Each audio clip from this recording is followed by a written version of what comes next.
Nonostante il processo si sia concluso con una sentenza definitiva in Cassazione, molti ancora gli interrogativi che affiorerebbero dalla lettura degli atti dibattimentali che hanno riguardato il primo condannato della storia politica italiana a scontare in carcere una pena così lunga.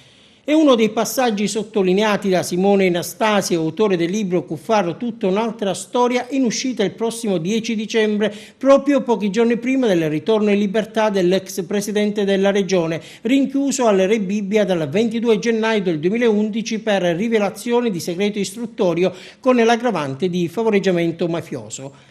Il giornalista romano in questo volume ripercorre la vicenda giudiziaria di Totò Cuffaro, parla della verità sul processo del presidente dei siciliani e pone l'interrogativo, anche in questo caso, se la verità giudiziaria e quella storica possono coincidere.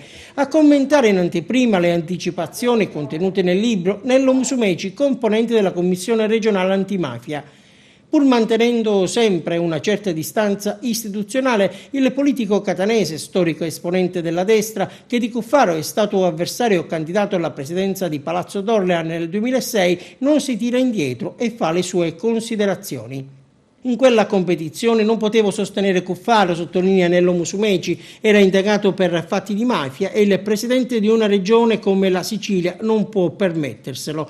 Ne parlai personalmente con lo stesso in più occasioni senza nascondermi dietro un dito. Gli ricordai l'esempio di Ciccio Musotto, da indagato decise di saltare un giro e dimettersi. Quel gesto fu importante anche per l'assoluzione. Penso abbia sbagliato Cuffaro a riproporsi nel 2006. Chissà, forse oggi la pensa così anche lui, osserva ancora Musumeci. E sulla condizione vissuta da Cuffaro come carcerato, l'ex parlamentare europeo ammette: tutti dovrebbero riconoscergli grandissima dignità e uno spirito di cristiana accettazione della pena, comune a pochissimi. In questi anni Cuffaro ha dimostrato di accettare il peso della sentenza ed è riuscito a rigenerarsi in questa sua difficilissima esperienza. Dargliene atto è un gesto che dovrebbero compiere tutti, anche i giudici che lo hanno condannato. E dalla mafia al terrorismo, da un agrigentino all'altro, ci riferiamo alla nuova fatica di Angelino Alfano. Il politico, sul tetto dello stivale, ha scritto un libro dal titolo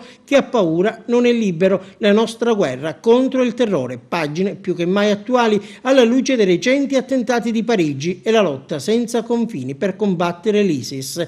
Il ministro dell'Interno, nel libro che sarà presentato dopodomani ad Agrigento, traccia la mappa del terrore, arricchita da un glossario in cui compaiono tutti i personaggi, le organizzazioni e i concetti che alimentano la minaccia jihadista.